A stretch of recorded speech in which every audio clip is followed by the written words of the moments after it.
বাংলাদেশ থেকে 18 কিলোমিটার উজানে ভারত গঙ্গা নদীতে ফারাক্কা ব্যারেজ নির্মাণ ও চালুর পর গত 5 দশকে এটি গঙ্গা অববাহিকায় ব্যাপক পরিবর্তন ঘটিয়ে চলেছে। সোজা কথায় এটি আজ বাংলাদেশের অস্তিত্বকেই হুমকির মুখে ফেলে দিয়েছে। অথচ আন্তর্জাতিক আইন অনুযায়ী এই নদী এবং প্রাণী সম্পদ কারো একক সম্পদ নয় যে চাইলেই সে নিজে ব্যবহার করবে এবং ন্যায্য অধিকার থাকা সত্ত্বেও অন্যকে বঞ্চিত করবে। পদ্মায় বর্তমানে শুকনো মৌসুমে পানি প্রবাহ প্রায় শূন্যের কোঠায়। এর বিরূপ প্রভাব দেশের দক্ষিণ ও পশ্চিমাঞ্চলে পানি সংকট দেখা দিয়েছে। অসংখ্য নদ নদীর দেশ বাংলাদেশে আন্তর্জাতিক প্রায় শতাধিক নদীর মধ্যে 54টির উৎস তিব্বত, নেপাল, ভুটান ও ভারতের পর্বতময় অঞ্চল।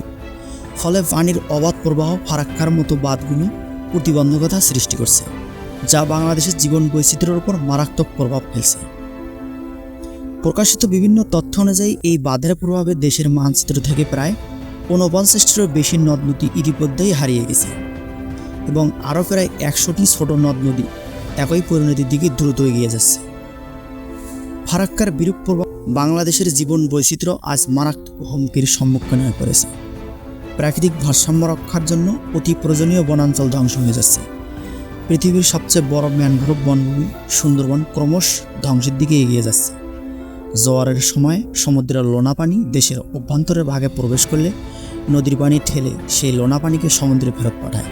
কিন্তু ফারাক্কার কারণে পানির প্রবাহ কমে যাওয়ায় লবণাক্ত ছড়িয়ে পড়েছে সমস্ত পদ্মা অববাহিকায়। আর এই লবণাক্ততার ফলে এদেশের বিরাট অংশের ক্ষেত খামার, শিল্প কারখানা আজ মারাত্মক বিপর্যয়ের মধ্যে পড়েছে। মৎস্য ও পশু সম্পদ বিলুপ্ত হওয়ার পথে প্রায়। পদ্মার উপর নির্ভরশীল বিভিন্ন পেশার লক্ষ লক্ষ মানুষ আজ জীবিকা হারাচ্ছে। ফলে প্রাকৃতিক বিপর্যয় শুধু নয়, বাংলাদেশের উপর আর্থসামাজিক একটি বড় বিপর্যয় ধেয়ে আসছে। ফারাক্কা বাঁধের কারণে শুধুমাত্র বাংলাদেশের কৃষি উৎপাদনের ক্ষতি হচ্ছে প্রতি বছর গড়ে 1000 কোটি টাকা। নৌ পরিবহনের ক্ষেত্রে বন্ধ্যাত্বের সৃষ্টি হয়েছে। ফারাক্কা বাঁধ সহ এই ধরনের বিভিন্ন বাঁধের নির্মাতা ভারতের পানি অগ্রাসনের ফলে বাংলাদেশের প্রায় 2000 মাইল নৌপথ আজ 1/4 কমে প্রায় 500 মাইলে সংকুচিত হয়েছে।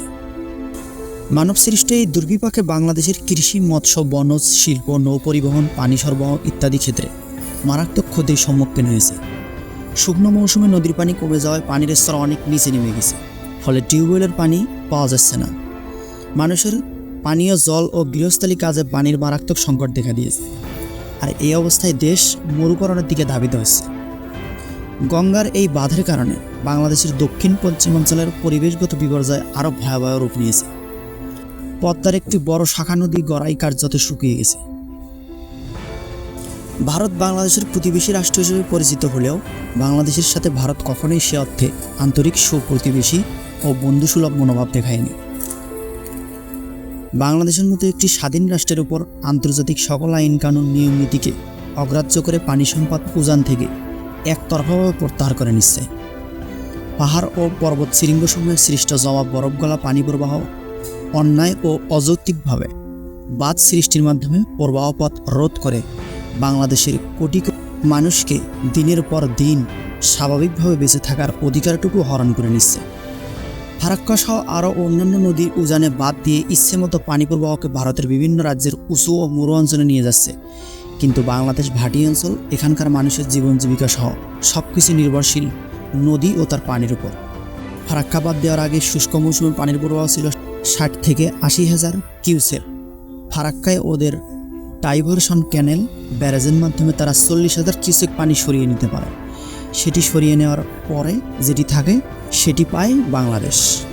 গঙ্গা চুক্তিতে অন্তত 27,000 কিউসেক পানি পাওয়ার কথা রয়েছে বাংলাদেশের।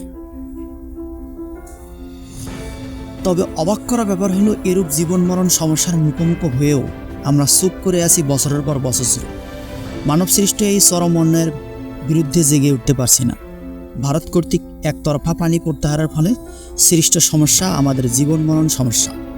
সমগ্র বাংলাদেশের মানুষ পরোক্ষভাবে এর বিভীষিকায় ক্ষতিগ্রস্ত। একে সর্বোচ্চ গুরুত্ব দিয়ে এর জন্য কার্যকর পদক্ষেপ গ্রহণ আজ সময়ের দাবি হয়ে উঠেছে। দ্বিপক্ষীয়ভাবে সমাধান না হলে আমাদের আবার জাতিসংঘে যেতে হবে। প্রয়োজনে জাতিসংঘের আন্তর্জাতিক আদালতে যেতে হবে। এজন্য প্রকৌশলীগত তথ্য উপাত্ত প্রস্তুত করতে হবে। পাশাপাশি ভারত সরকারের ওপর রাজনৈতিক চাপও সৃষ্টি করতে হবে।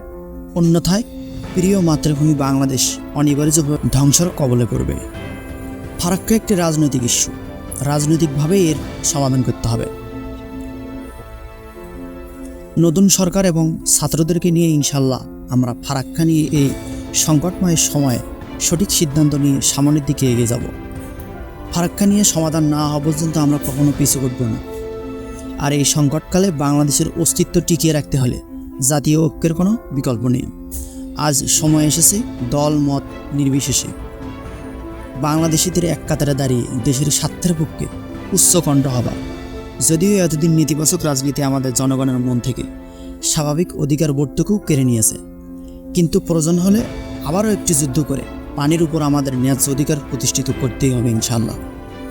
যে জাতি লক্ষ লক্ষ প্রাণের বিনিময়ে স্বাধীনতা ছিনিয়ে আনতে পারে, তারা ফারাক্কার মতো একটি জীবন মরণ সমস্যাকে বিনা চ্যালেঞ্জে ছেড়ে দেবে, এটা কখনো বিশ্বাস করা যায় না। ভিডিওটি কেমন লাগলো অবশ্যই কমেন্ট করে জানাবেন, আর আপনার মূল্যবান মতামত অবশ্যই কমেন্ট করে জানাতে ভুলবেন না। আল্লাহ হাফেজ।